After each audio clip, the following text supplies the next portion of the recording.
네, 김승현 회장 셋째 아들이죠. 김동선 씨가 변호사들을 폭행한 것으로 알려졌습니다. 그런데 피해자들은 피해자인 김 씨의 형사처벌이 불가능해졌습니다.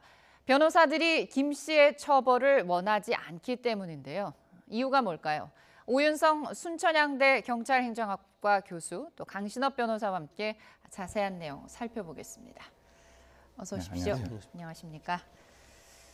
네, 먼저 사건의 좀 개요부터 살펴보죠. 김 씨가 이제 변호사들을 폭행한 것으로 알려졌어요. 술자리에서. 네, 지난 이제 9월인데요. 뭐 1차 이제 이 김동선 씨가 딴 데서 이제 술을 마시고 그 김현장 그 로펌의 그 신입 변호사들이 모임하는 그 자리에 네. 그 같이 합류를 하게 됐는데요. 네. 그 자리에서 이제 그 당시에 자기보다 연장자들도 있었음에도 불구하고 뭐 너 아버지 뭐 하시냐 또는 네. 뭐 허리 꼿꼿이 세워라 나를 주주님으로 불러라 또 뭐 내 덕에 뭐 먹고 산다 뭐 이런 등등의 어떤 막말을 했는데요. 네. 그것에 그치지 않고 본인이 이제 취해서 누워 있는 상태에서 주위에 있는 그 변호사들이 부축을 하는 그 과정에서 남자 변호사의 뺨을 때리고 네. 여자 변호사의 머리채를 잡아당기는 그런 그 일이 있었단 말이죠. 네. 그런데 이제 그것이 지금 이제 2달 정도 지났는데 전혀 이제 얘기가 되지 않다가 아마 그 중에서 그 피해자 중에서 아버지가 언론사에 근무를 하는 그런 사람이 있었다라고 이제 들리는데요. 그래서 이제 이 사건이 이제 수면 위로 올라왔다. 예, 그런 상황에서 과연 이제 그 어떤 그 대형 로펌, 이 중요한 것이 피해자가 대형 로펌의 변호사들이다라고 네. 하는 것과 이 가해자가 이미 지금 현재 그 폭력으로 인해서 집행유예 기간에 있는 그 재벌의 또 그 이사다 이런 여러 가지 문제 때문에 네. 지금 이제 그 논란이 되고 있는 그런 사건입니다. 네, 말씀하신 것처럼 지난 9월에 사건은 있었어요. 네. 근데 2달이 지나서야 이게 이제 표면 위로 올라왔습니다. 네. 왜 이렇게 뜸이 들여졌을까요? 결국 역학관계죠. 지금 이 변호사들이 몸담고 있는 네. 이 대형 로펌과 네. 그리고 하나그룹과의 관계죠. 그건 이제 과거의 관계가 있다고 볼 수 있는데요. 네. 과거에도 김 회장이 김승현 하나 회장을 그 청계산 보복 폭행이라고 할 때 네. 그때도 변호한 적이 있습니다. 그리고 그것보다도 이제 가까운 것으로는 2017년 1월 네. 올해 이 김동선 씨가 네. 또 종업원을 뭐 폭행하고 한 그런 사건이 있었죠. 네. 그때도 사실은 김 회장이 변호를 했습니다. 네. 그러니까 어떻게 보면은 변호인과 고객 간에 상당한 그 신뢰도 뭐 성립돼 있다고도 볼 수 있는 거죠. 예. 이런 것들이 이제 있고요.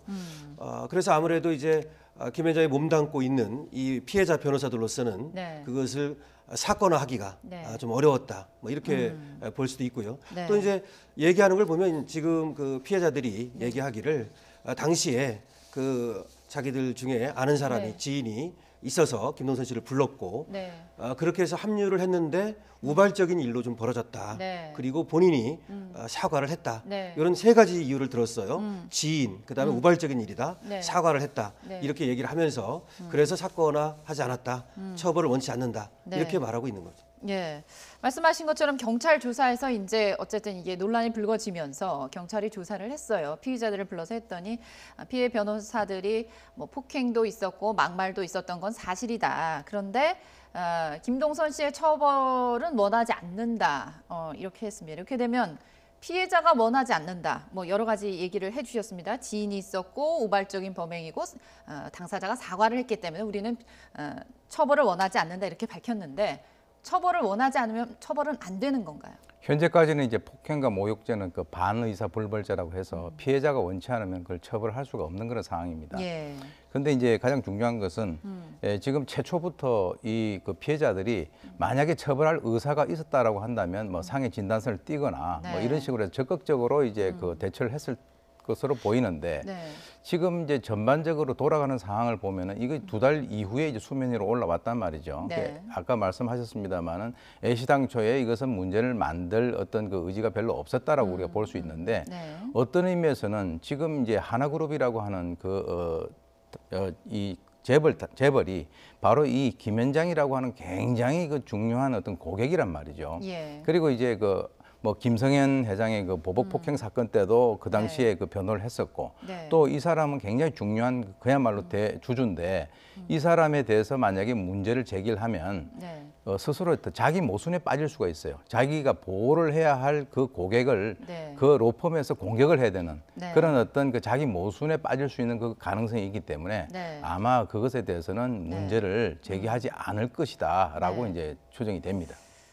혹시라도 피해를 당한 변호사들이 생각을 바꾸면 좀 달라질 수 있겠지만 생각을 바꾸지 않고 이대로 간다면 이 사건은 이대로 그냥 종료가 되는 건가요? 근데 생각을 바꾸려고 한다면 뭐 현실적으로 그쪽에서 근무를 하는 것이 상당히 좀 그 껄끄럽겠죠. 네. 네, 그래서 그것도 특히 그 신입 변호사들이고 네. 그 조직에 새로 이제 적응을 하는 어떻게 보면은 그 새내기들인데 네. 오자마자 어떤 그 자기 로펌하고 의도와는 반대되는 그런 쪽으로 만약에 문제를 제기한다라고 한다면 그건 상당히 좀 어려운 상황이 아니겠는가 네. 그렇게 봅니다. 네. 어쨌든 뭐 김 씨에게 막말을 듣고 뺨을 맞고 머리채를 잡혔음에도 불구하고 피해자 처벌을 원하지 않고 있어요. 그래서 경찰이 목격자 진술을 토대로 업무방해 혐의를 적용하는 걸 검토하고 있다고 하거든요. 네. 이 업무방해죄가 인정이 되면 어떤 처벌을 지금 받게 이제 되나요?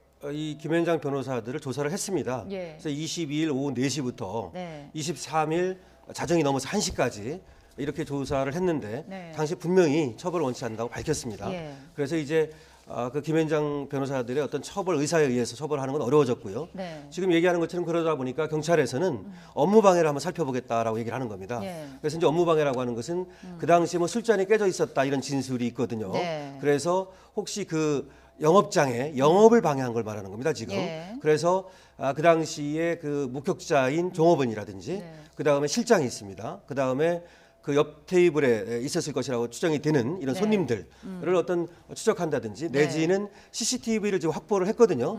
다만 이제 그것이 오래돼 가지고 네. 지워져 있었어요. 예. 이것을 이제 포렌식 기법으로 해가지고 복원을 하겠다라고 얘기를 하고 있습니다. 예. 그렇게 해서 CCTV에 나타나는 정황이라든가 내지는 목격자라든가 이런 것들을 조사하고 또 확보함으로써 한번 이제 업무방해가 있었는지 네. 내지는 혹시라도 네. 단순하게 폭행이 아니라 상해 요소는 없었는지 네. 뭐 이런 것들도 좀 살펴보려고 하는 것으로 보입니다. 네.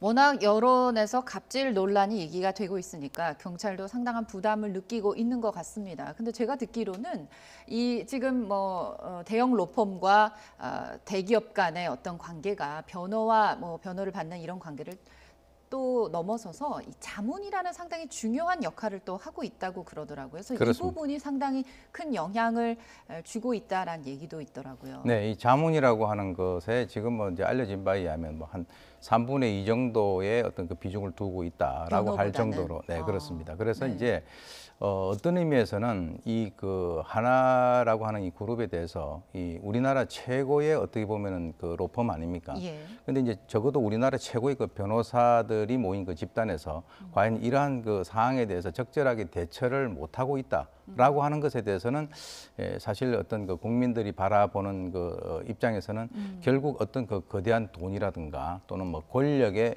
무릎을 꿇은 것은 아닌가라고 이렇게 생각을 할 수가 있고요. 그래서 이제 변호사 협회에서 네. 사실 그 당사자들이 경찰이 고발을 한 것이 아니라 변호사 협회에서 고발을 했단 말이죠. 예. 그것은 어떻게 보면은 그 집단에 있어서의 그 어떤 자존심 차원에서도 그는 변호사 협회에서 문제를 제기를 한 것 같고요. 네. 그것은 그렇다 하더라도 아까 얘기 나왔습니다만은 이제 법적으로 처벌 가능성은 상당히 없는 상황이기 때문에 네. 이것은 어떤 그 상징적인 차원에서 즉 다시 말해서 그 재벌 2세 또는 3세의 어떤 그 갑질 논란과 연관을 해서 네. 이러한 일이 다시는 있어서는 안 되겠다라고 하는 어떤 그 경고성 메시지가 포함이 되어 있는 것은 아닌가 네. 이렇게도 우리가 해석을 할 수 있겠습니다. 늦게라도 이 부분 한번 짚고 넘어가 보자 하는 그런 의도도 좀 있어 보여요. 말씀하신 것처럼 뭐 변호사들도 나름의 사정이 있겠지만 어쨌든 갑질 처벌에 대해서 좀 나쁜 선례를 남기는 건 아닌가. 그래서 약간 좀 씁쓸합니다.